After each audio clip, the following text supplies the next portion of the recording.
Hello everyone, welcome to the channel.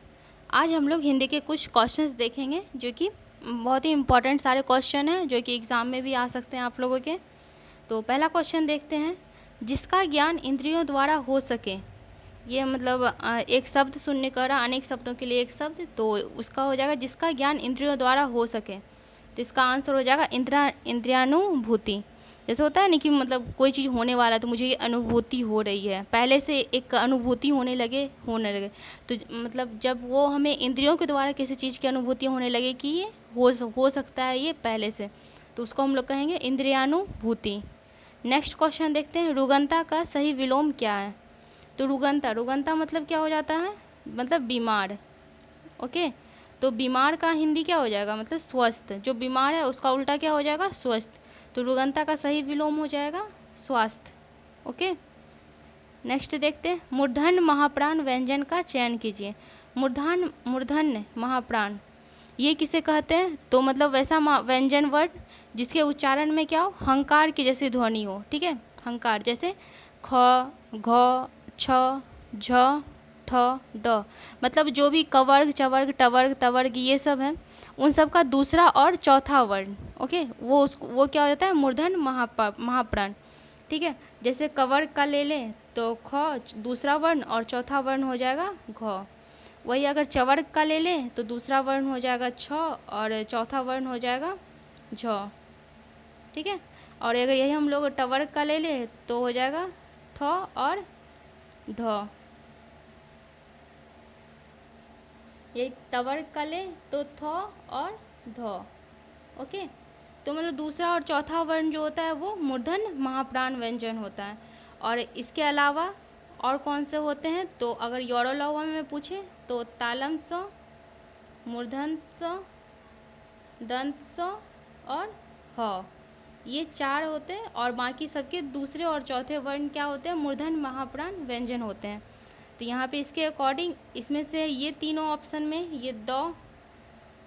ये सब में से कोई भी हमको दूसरा या चौथा वर्ण दिख नहीं रहा है, लेकिन ये दंत सौ ये क्या, ये मूर्धन्य महाप्राण व्यंजन हो जाएगा। ओके, नेक्स्ट देखते हैं। दंत ध्वनि का चयन कीजिए। दंत ध्वनि किसको कहते हैं? मतलब जिसके उच्चारण में दांत और जीभ का स्पर्श होता हो। ओके, तो ये हो जाएगा तवर्ग। जनरली ये इसका क्या हो जाता है? तवर्ग। तवर्ग में जितने भी तो थ, द, ध, न, आप लोग खुद भी बोल के देखिए। ठीक है, तो ये तवर्ग में जो भी होते हैं तो उसमें हम लोग किसका यूज करते हैं? दंत ध्वनि निकलता है, मतलब दांत और जीभ इसमें सटते हैं। ओके, और इनके अलावा हो जाएगा ल और स। ओके, तो इसका यहाँ इसके अकॉर्डिंग आंसर हो जाएगा बी नंबर। नेक्स्ट देखते हैं। तत्सम शब्द का चयन कीजिए। तत्सम इसमें से कौन सा हो जाएगा? तत्सम हो जाएगा केवल। ओके, फिर नेक्स्ट है संकर शब्द है। संकर का मतलब होता है, संकर शब्द उसे कहते हैं जो दो भाषाओं के योग से मिलकर बना हो। जैसे मतलब हिंदी और फारसी, तो दो अलग अलग भाषाओं के योग से मिलकर के जो बनता है उसे हम क्या कहते हैं? संकर कहते हैं।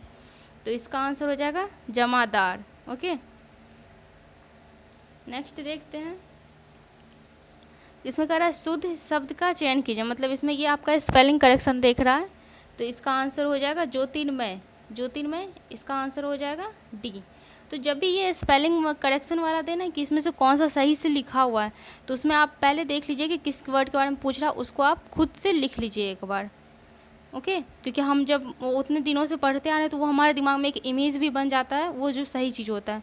आप जो लिखें फिर उससे वो आप ऑप्शन मिला करके आप देख सकते हैं कि मेरा सही है या नहीं है। ओके, नेक्स्ट देखते हैं।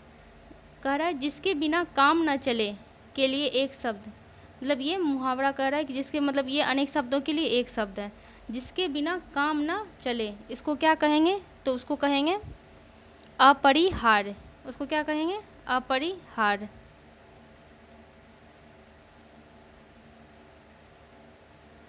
ओके, इसका हो जाएगा आंसर ऑप्शन नंबर बी अपरिहार्य। मतलब जिसके बिना काम ना चले उसको हम लोग क्या कहेंगे? अपरिहार्य।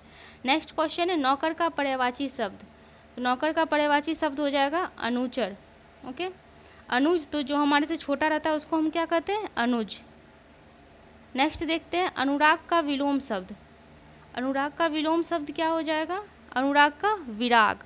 ओके, वैसे वी जो होता है वो, ये क्या होता है, ये मतलब एक उल्टा सेंस निगेटिव सेंस में आता है। अनुराग ये एक पॉजिटिव सेंस, और विराग ये उसका निगेटिव सेंस में जाता है। तो अनुराग का उल्टा क्या हो जाएगा, विराग।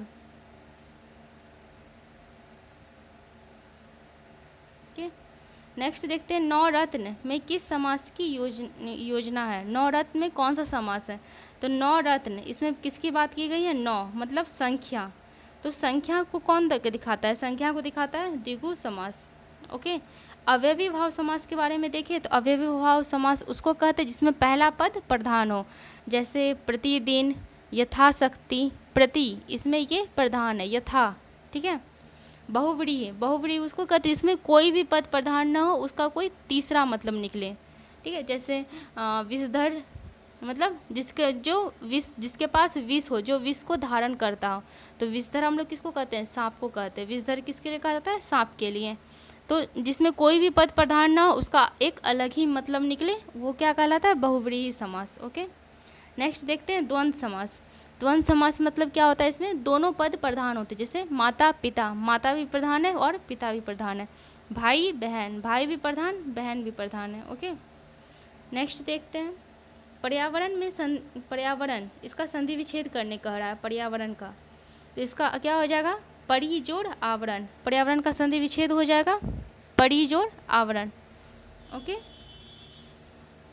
नेक्स्ट कह रहा है सर्वनाम का भेद नहीं है। इसमें से कौन सा सर्वनाम का भेद नहीं है, तो सर्वनाम के टोटल कितने भेद होते हैं, 6 भेद। ओके, सर्वनाम के टोटल कितने भेद होते हैं, 6 भेद। पुरुषवाचक ये होते हैं, ठीक है, निश्चयवाचक ये भी होता है, ये अनिश्चयवाचक ये भी होता है, लेकिन लिंगवाचक ये नहीं होता है। तो इसका आंसर हो जाएगा लिंगवाचक, ये सर्वनाम का भेद नहीं है। तो टोटल 6 भेद कौन कौन है, पुरुषवाचक, निश्चयवाचक, अनिश्चयवाचक, निजवाचक, प्रश्नवाचक और संबंधवाचक सर्वनाम, ये टोटल सर्वनाम के भेद हैं। ओके, अब नेक्स्ट देख लेते हैं आंधी का आम। आंधी का आम का क्या अर्थ है, आंधी का आम मतलब बहुत ही मतलब सस्ती वस्तु, मतलब बहुत ही जो तुरंत हम लोगों को आसानी से मिले, जिसके लिए कोई परिश्रम ना करना पड़े। आंधी का आम मतलब क्या है कि आंधी में किस तरह से आम, आंधी में हम लोगों को आम तोड़ने के लिए पेड़ पे नहीं चढ़ना पड़ता है, मेहनत नहीं करना पड़ेगा। आंधी में आम को क्या होते हैं, खुद टूट करके आ जाते हैं। तो ये हम लोगों को मतलब आसानी से मिल गया बिना किसी परिश्रम के, बहुत ही सस्ती वस्तु हमारे लिए। ठीक है, तो आंधी का आम का क्या अर्थ हो जाएगा, बहुत सस्ती वस्तु। नेक्स्ट देखते हैं भाषा की व्याकरणिक योग्यता प्राप्त इकाई कौन सी है। मतलब भाषा का ऐसा मतलब ऐसा इकाई जिसमें क्या हो, भाषा मतलब व्याकरण भी उसमें मिला हुआ हो, व्याकरण की भी योग्यता हो, उसमें व्याकरण भी उसमें सम्मिलित हो, तो वो हो जाएगा पद। मतलब सबसे छोटी इकाई क्या हो जाएगी उसमें, पद। और यहाँ देखते हैं तो शब्द, इन सब में तो व्याकरण का कोई यूज नहीं है ऐसा। ठीक है, अक्षर। ठीक है, नेक्स्ट देखते हैं राम नाम की लूट है, लूट सके तो लूट, पीछे तो पछताओगे, यहू तन जे छूट। ओके, ये कह रहा है किसकी पंक्ति है, तो ये किनकी पंक्ति हो जाएगी, ये कबीर जी की पंक्ति है। ओके, नेक्स्ट देखते हैं साकेत किसकी रचना है। ये साकेत ये बुक है, ये किनकी रचना है, तो ये हो जाएगी मैथिली शरण गुप्त। ये किनकी रचना है साकेत, ये मैथिली शरण गुप्त जी की रचना है। ओके, नेक्स्ट यहाँ करा है प्रेमचंद्र जी का नाम मतलब बचपन में इनका बचपन का नाम क्या था, तो बचपन का नाम था इनका नवाब राय। ओके, ये भी बहुत बड़े मतलब ये कवि हैं, इन्होंने बहुत सारी बुक लिखी, गोदान, ठीक है, ये सब बुक इन्होंने लिखी है। इनका बचपन का नाम है नवाब राय। नेक्स्ट करा है ब्रह्म समाज की स्थापना किसने की है, तो ये जीके में भी ये क्वेश्चन पढ़ाए हैं आप लोगों को। यहाँ भी कह रहा है कि ब्रह्म समाज की स्थापना किसने की है, तो राजा राम मोहन राय जी ने। ओके, स्वामी विवेकानंद जी ने, इन्होंने क्या किया था, तो इन्होंने भी ये क्या किया था, ये शिकागो धर्म सम्मेलन में इन्होंने भाषण दिया था, मतलब भारत को एक तरह से इन्होंने रिप्रेजेंट किया था। ठीक है, नेक्स्ट देखते हैं कवियों का कवि किस हिंदी कवि को कहा जाता है। कवियों का कवि किन्हें कहा जाता है, नागार्जुन को। ओके, नेक्स्ट देखते हैं अंतर्राष्ट्रीय हिंदी विश्वविद्यालय भारत में कहाँ स्थित है। अंतर्राष्ट्रीय हिंदी विश्वविद्यालय ये वर्धा में स्थापित है, और वर्धा कहाँ है, तो ये महाराष्ट्र में है। ओके, ये सब याद रखिएगा। हिंदी में हिंदी के में मतलब हिंदी के एग्ज़ाम में ये आप लोगों को बहुत काम करेगा। ओके, तो अंतर्राष्ट्रीय हिंदी विश्वविद्यालय कहाँ है? वर्धा में, महाराष्ट्र में। नेक्स्ट क्वेश्चन देखते हैं। चतुरी चमार नामक लघु उपन्यास के लेखक कौन है? ये भी बहुत प्रसिद्ध मतलब उपन्यास है, चतुरी चमार। इसके लेखक हो जाएंगे निराला। ओके, निराला, इनका पूरा नाम है सूर्यकांत त्रिपाठी निराला। ओके, इनका उपनाम, इनको मतलब छोटा में रूप में इनको निराला कहा जाता है। आवारा मसीहा किस लेखक की जीवनी पर आधारित है?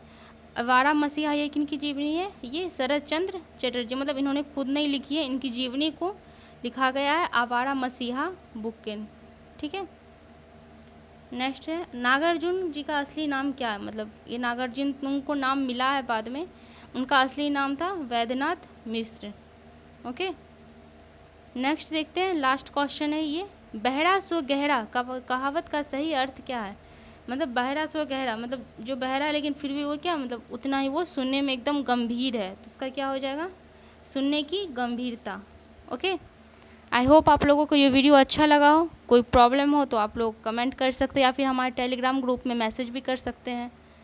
Okay, thank you.